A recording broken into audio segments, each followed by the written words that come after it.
अथ लक्ष्मी अष्टोत्तरशतनामस्तोत्रम्।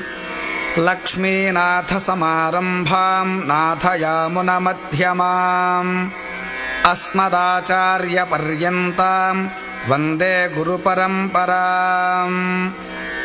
श्रीभगवन्नारायणाभिमतानुरूपस्वरूपरूप गुणविभव ऐश्वर्यशीलादि अनवधिकातिशय असङ्ख्येय कल्याणगुणगणाम् पद्मवनालयाम् भगवतीम् श्रियम् देवीम् नित्यानपायिनीम् निरवध्याम् देवदेव दिव्यमहिषीम् अखिलजगन्मातरम् अस्मन्मातरम् अशरण्यशरण्याम् अनन्यशरणः शरणमहं प्रपद्ये। देव्युवाच